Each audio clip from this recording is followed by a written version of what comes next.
예수천당 불신지옥, 예수를 믿으면 천국에 가고 그렇지 않으면 지옥에 간다는 뜻이죠. 인정하고 안 하고의 차이만 있을 뿐 이 말을 모르는 사람은 없을 겁니다. 그런데 만약 예수님이 난 그런 말 한 적 없다 하며 부정하신다면 어떨까요?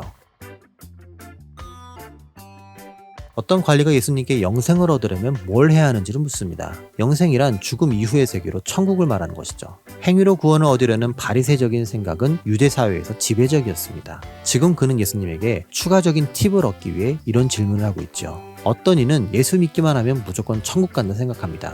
그들의 해석대로라면 예수님은 지금 상황에서 이렇게 대답하셔야만 하죠. 다른 건 다 필요 없어. 그냥 나만 믿어. 그거면 충분해. 그러나 예수님은 그에게 네가 아는 계명을 지키라 하십니다. 이 사람은 계명들을 잘 지켜왔습니다. 지난 영상에서 성전에 기도하러 온 바리새인처럼 하지 말라는 규정들을 잘 지켜온 것이죠. 그는 지금까지 잘해왔으니 나 정도면 충분하다 생각했을 겁니다. 그래서 계명을 잘 지키라는 예수님의 답변에 이거다 싶어 바로 대답하죠. 그런 건 어려서부터 잘 지켜왔어요. 계명을 온전히 준수했다는 생각은 자기 의로움일 뿐입니다. 그러나 의로움이 천국의 문을 여는 열쇠는 아니죠. 착각하지 마시오. 바울이 그런 사람이었습니다. 어려서부터 철저하게 율법을 준수했죠. 그러나 바울은 예수님을 만난 후 율법 준수의 한계를 깨달았습니다. 그래서 율법을 지킴으로 의로운 게 아니라 그리스도를 믿음으로 의로운 것이라 말했죠. 마찬가지로 우리들도 교회 활동이나 봉사로 의로운 게 아니라 하나님의 은혜로 의롭게 된 자들입니다. 그런 사람만이 구별된 삶을 살지요.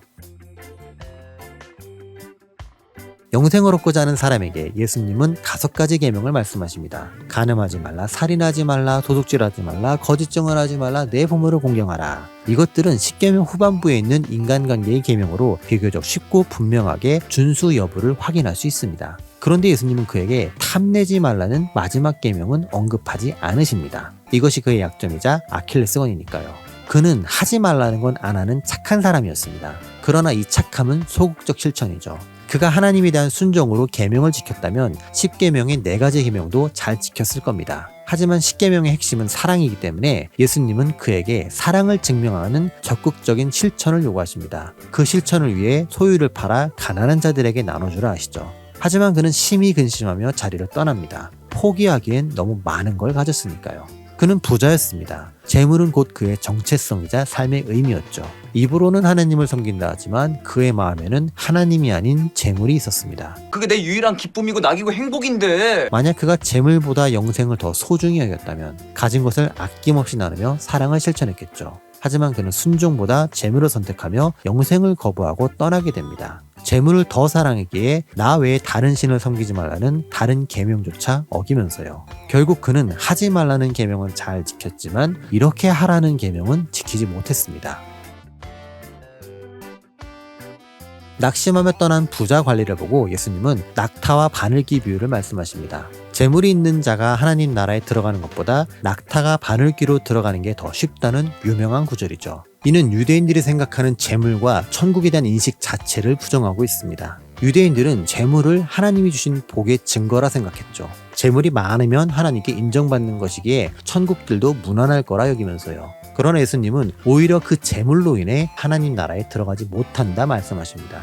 과한 재물은 사람으로 하여금 하나님을 찾지 않게 만들며 하나님 대신 돈을 길과 진리와 생명으로 삼게 만듭니다. 재물이 삶의 목표이자 즐거움이었기에 손에 쥔 것을 포기하기 어렵고요. 결국 돈은 하나님과 인간 사이를 가로막는 가장 큰 장애물이며 그러한 돈을 사랑함은 일만하게 뿌리가 되죠. 부자가 천국에 들어가기 불가능하다는 말을 들은 베드로는 다 버리고 주를 따른 자신들은 어떻게 되는지 묻습니다. 이에 예수님은 내가 진실로라는 강조를 붙여 하나님 나라를 위하여 집이나 아내나 형제나 부모나 자녀를 버린 자는 현세의 여러 배를 받고 내세의 영생을 받을 것이라고 확언해 주십니다. 그러나 이를 오해해서 물리적으로 혹은 윤리적으로 가족과 혈연을 버리고 거부하라는 게 아닙니다. 그렇게 성경을 글자로만 해석하는 건 신천지나 사이비가 하는 짓이지요. 가증스러운 짓거리 그만둬라. 오히려 하나님 나라를 위한다는 것은 예수 그리스도에 대한 믿음을 지킨다는 것입니다. 그렇기에 복음을 위해 가족을 버린다는 건 세상적이며 인간적인 목표를 버린다는 뜻이지요. 예수님의 공생의 당시 가족과 그들이 거하는 집은 삶의 최우선이자 가치였습니다. 유대인이라면 당연히 가지는 삶의 목적이자 정체성인 것이죠. 그런 가치를 버린다는 것은 자기 삶과 존재를 부인하는 것입니다. 자기를 부인할 수 있는 사람만이 예수의 제자로서 살 수 있으며 그런 사람들이 결국 천국 문에 이룰 수 있기 때문이죠.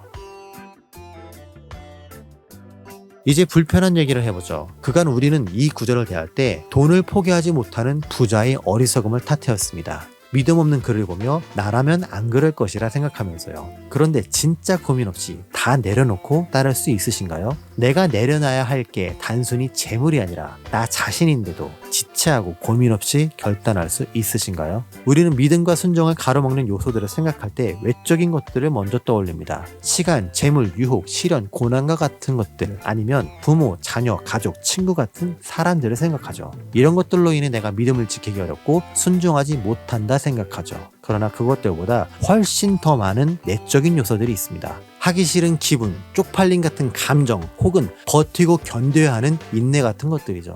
이러한 내적인 요소들의 근원은 바로 내 자아입니다. 그리고 더 중요한 것은 외적인 요소가 내 자아와 만나 불순종으로 이어진다는 것이죠. 다시 말해 외부에서 어떤 자극이 온다 한들 내가 그걸 무시하고 순종하면 믿음을 지킬 수 있습니다. 그럼에도 모든 불순종의 근원을 내 자아가 아닌 다른 것으로 치부하는 이유는 솔직히 까놓고 얘기해서 그래야만 내가 좀 덜 나빠 보이고 동정심을 얻을 수 있기 때문이죠. 오늘 본문은 단순히 부자가 천국에 가지 못한다는 문자적 의미가 아닙니다. 예수님은 부자 관리에게 재물을 다 팔아 나눠주면 하늘에서 너에게 보화가 있을 것이라 하셨죠. 기부와 나눔을 통해 천국에 갈 수 있다고 하지 않으셨습니다. 오히려 더 중요한 것은 그 뒤에 이어진 그리고 와서 나를 따르라입니다. 결국 영생을 얻는 방법, 즉 천국에 가는 방법은 예수의 제자가 되는 것뿐입니다. 제자가 되는 것은 스승의 가르침과 삶을 따르는 것입니다. 또한 따른다는 것은 내 쪽으로 끌어오는 게 아닌 내가 그쪽으로 가는 것이고요. 결국 나를 내 존재로 남기는 게 아니라 스승의 모습으로 바꿔가는 것이죠. 하지만 부자 관리에게는 재물이 너무나 소중했기 때문에 예수님을 따를 수 없었습니다. 제자가 되기 위해 내려놔야 하지만 이것만큼은 포기할 수 없는 것, 그에게는 재물이 그런 존재였습니다. 그렇다면 이제 나 스스로에게 질문해보세요. 지금 내가 힘줄이 터지도록 쥐고 있는 건 무엇인지, 마지막까지 무엇을 내려놓지 못하고 있는지를요. 그것을 내려놔야 내가 예수의 제자가 될 수 있습니다. 그렇게 제자가 되어 자기를 부인하고 십자가를 지며 골고다 언덕을 오른 자만이 천국에 이를 수 있고요. 인정하기 어렵지만 인정해야 합니다. 천국에 이르는 길은 결단코 쉽지 않습니다.